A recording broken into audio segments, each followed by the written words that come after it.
Today's video is sponsored by the free Eagles app for War Thunder. Download the app in the video description below and use the code shown on screen to get 10 golden eagles right now.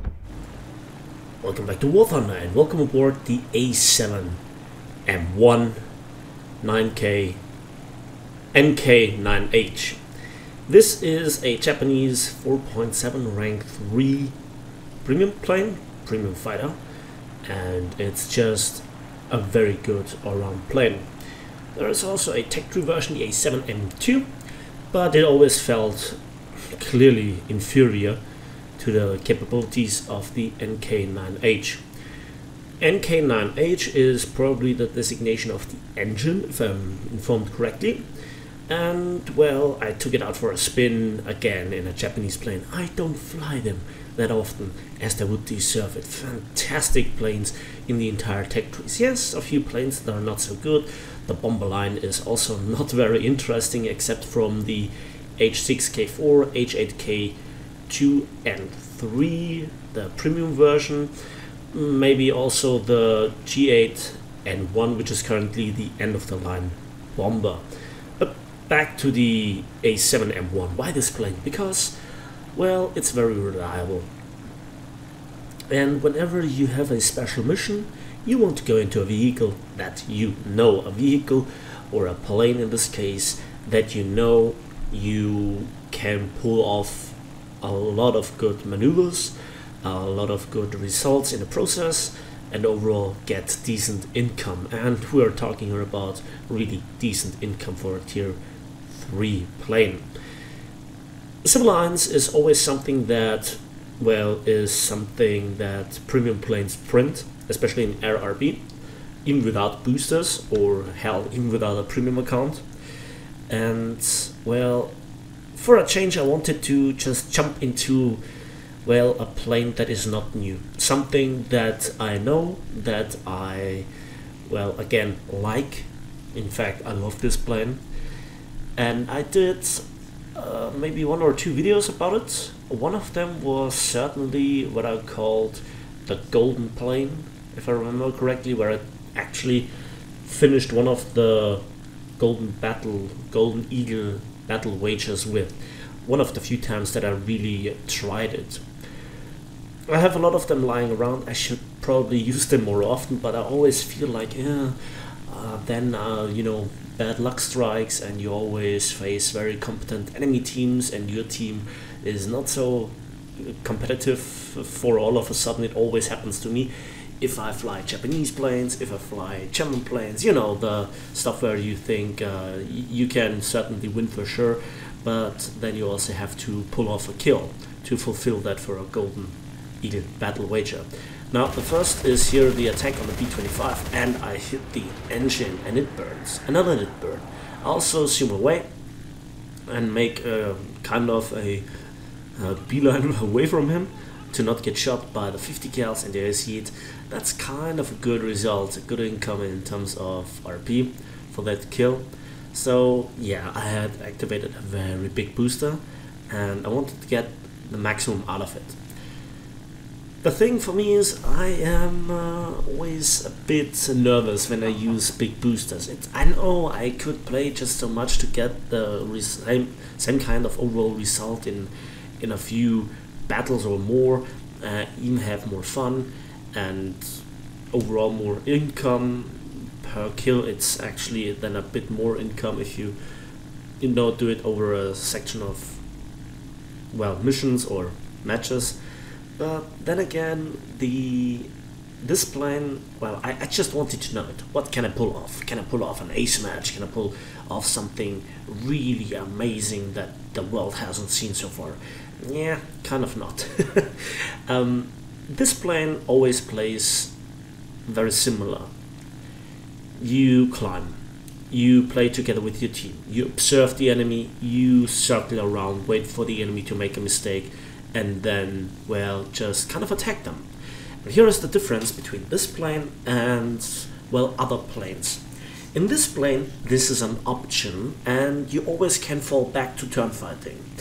With other planes, you just have the option of either boom and zooming and then just maybe falling back to energy fighting. But it just takes one mistake and you're out. In this plane you can make many mistakes and get away from it again without being harmed. You can always find your way out of multiple situations, but you should always try to first use your energy advantage to establish one in the first place before even using it, and all that combined then also makes more difficult planes work. For example, Focables.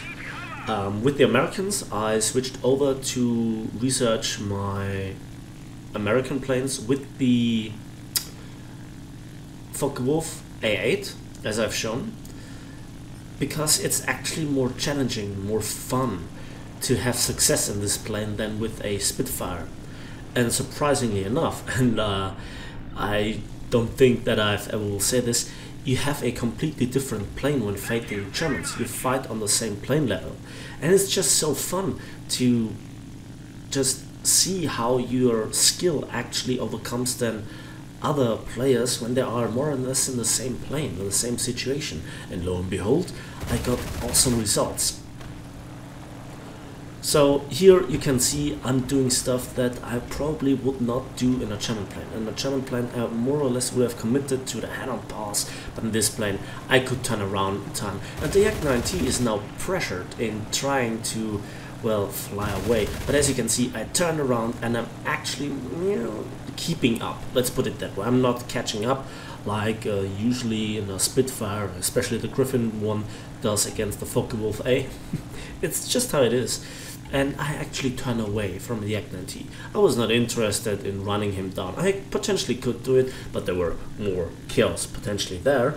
And it's also baiting, because a lot of people observe you and then they think when you turn away you don't pay attention to them. But I have him as a spot on the radar, easy evasive actions, and I turn around again. And he then makes, well, the mistake of just not executing the boom and zoom correctly. Let's put it that way. It's too easy for me to catch up. And yes, I love to play with my food here. It sounds very arrogant when you say it like that, but I have so much confidence in the plane. Yes, my shooting is not the best. Yes, I waste energy. And yes, I do this mistake and that mistake, but at the end of the day, I can make this mistake and still come off much better. And there is the controllability. No instructor is telling me what maneuver I can do, what I cannot do. He's not randomly locking up my rudder and something like this. I just can play around with the plane more like in arcade than in really RB. Yes, the plane probably shouldn't be like that, but that's not my mistake. In this fashion I probably go with the flavor of the month, so to speak, and I'm even ground pounding after 2 kills. Again, this is very arrogant to then say, okay, I've done my job, and now let's see what I can do. I'm using here just machine guns. Again, that's something that I really like about a lot of the Japanese planes, that they just not have cannons like the Russians, which is a big drawback for my playstyle, that they most of the time have just cannons at tier 3 and 4, and do not even have machine guns. And look at this, there is a P-47 coming in. I hit him, but it's not a big hit, so he can zoom through. And he did a boom and zoom attack and he killed the Kiev-43, which didn't pay attention, so that was a good result. I turn around and he zooms away. And here is the difference between Japanese planes and American planes. He now plays the plane more or less correctly, but he's already outnumbered. It's the same old story. It's probably not his fault, because by the time he's in a correct position, a lot of his teammates have already fallen. And now he has a problem. I turned around so quickly that he couldn't really get into an advantageous position for himself to turn around and attack me. And he's also followed by a Ki I-100, I guess. I can't really see it in the preview screen. It's the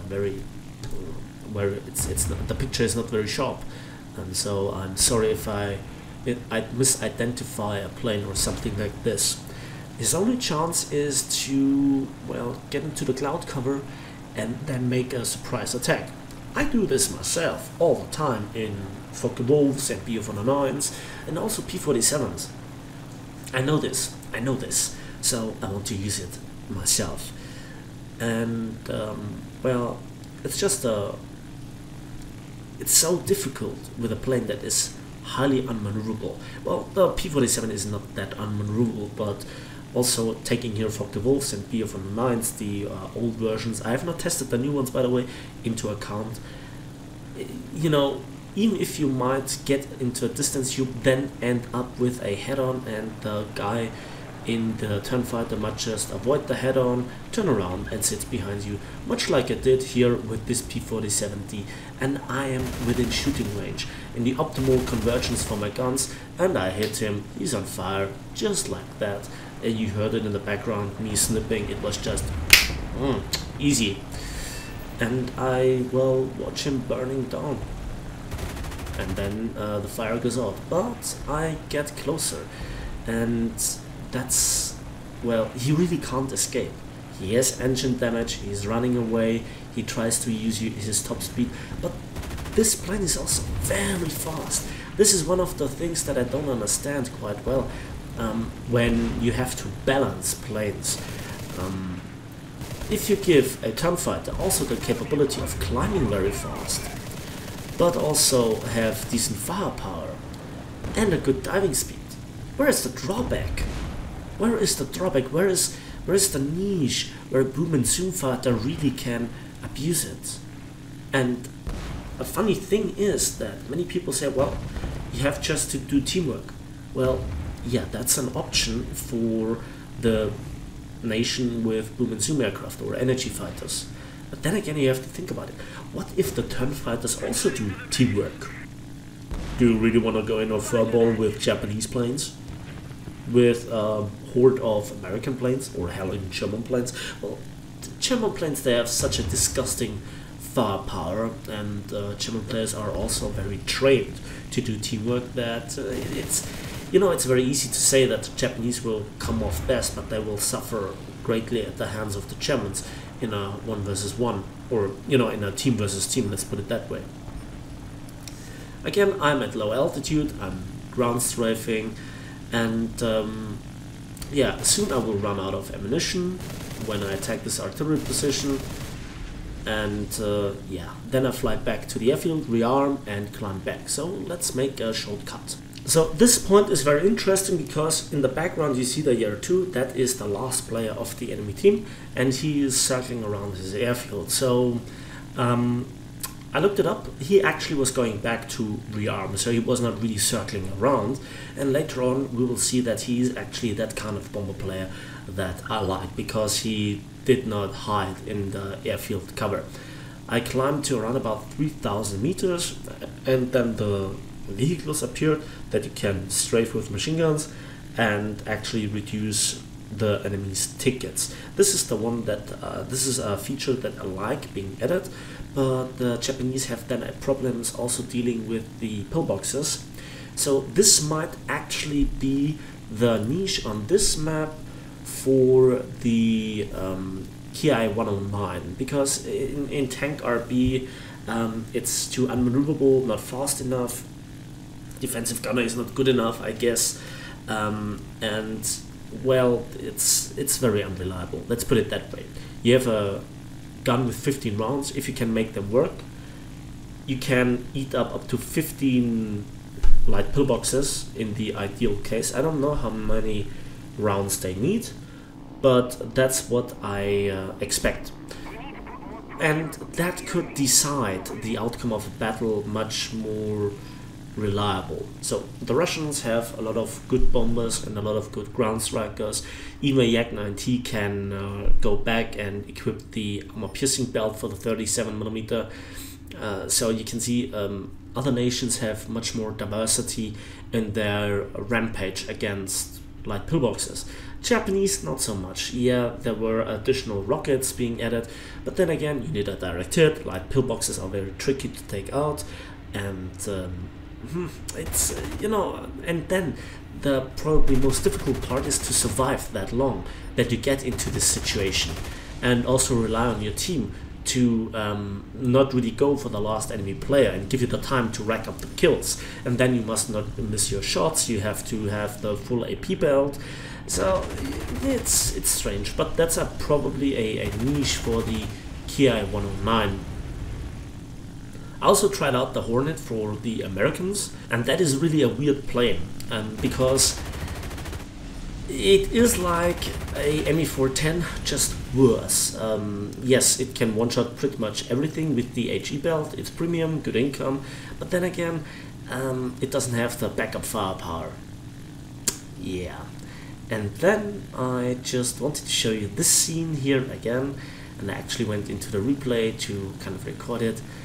Let's enjoy the close pass. So here I'm firing at the vehicle, getting a few hits, and then I get an assist. I turn away and wow! How close was that? Well, in fact, it was very close. So this is from the replay, and look at that. Look at that. I'm pretty sure this couldn't be much closer than if you tried. The prop plates actually went through the parts of the wings but did not really connect.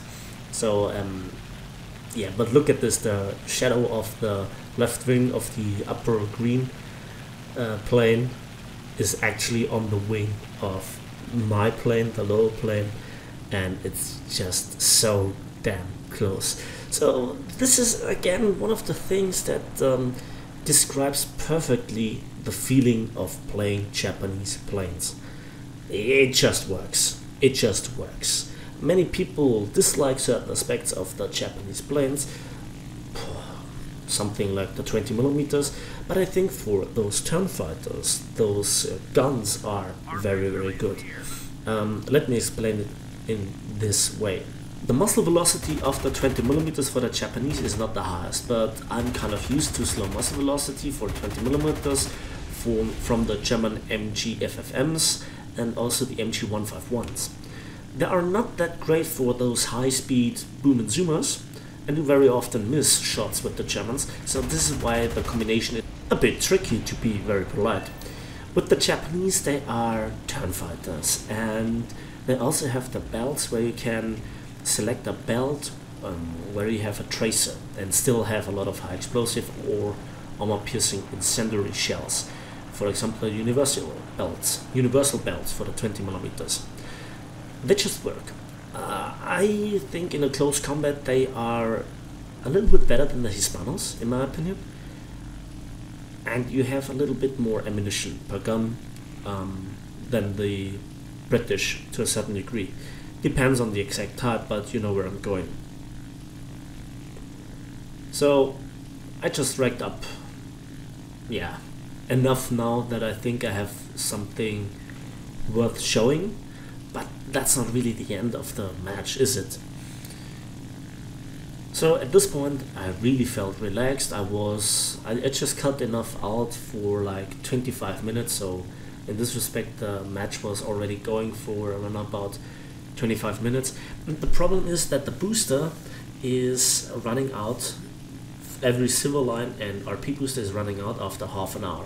This is why I actually activated a blind hunt, and I usually don't do this because they are rare, they are precious, and I use them always in matches like this where I have a big booster, so I get more value out of it, more to locate the enemy player.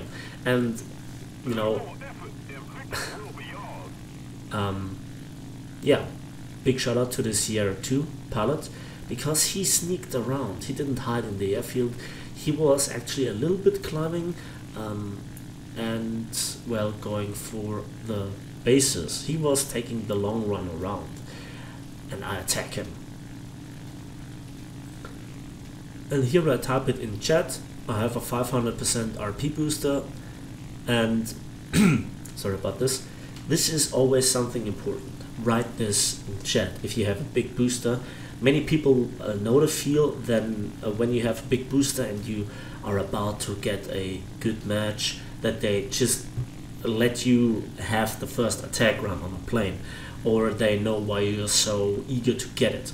But he has a 300% booster and a 150% booster, and well, what can you say then? Well, may the better premium win.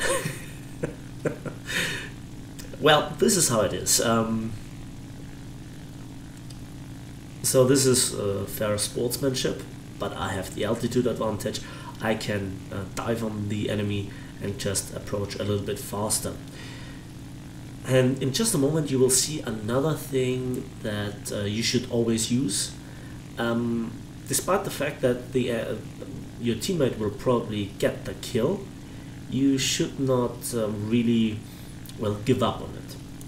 You should always circle around. Maybe he gets shot down by the bomber. Yeah, this is, you know, hoping for the worst for your teammate, but all in all, if you have such a big booster, even an assist is, you know, worth taking into account. And I take here a long burst going into the defensive fire, and with the last round I am very lucky to ignite his fuel tanks. And yeah, the ER2 has the same problem as the King Tiger of the SLA. Despite being a diesel, it burns quite well. And I tell him to shoot the wreck because then he gets an assist out of it. And just looking at the scoreboard, he actually got the assist.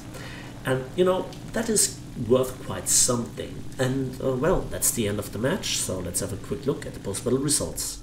And there you can see it hammering in 136,000 silver lions and 31,000 RP for the vehicle research on the Kia 109.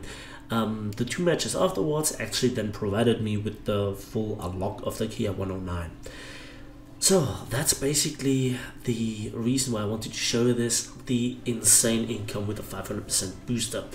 And just mentioning here tanks, you know, even a normal match with a plane gives you more than a tank match with a 500% booster where you killed the entire enemy team. Yeah, Gaijin should really rework the income for tanks. Not for planes though, not for planes. So that's it for me today. Thanks for watching, thanks for listening. Give this video a like if you did, subscribe if you want to see more, and we'll see each other in the skies and on the battlefields of War Thunder.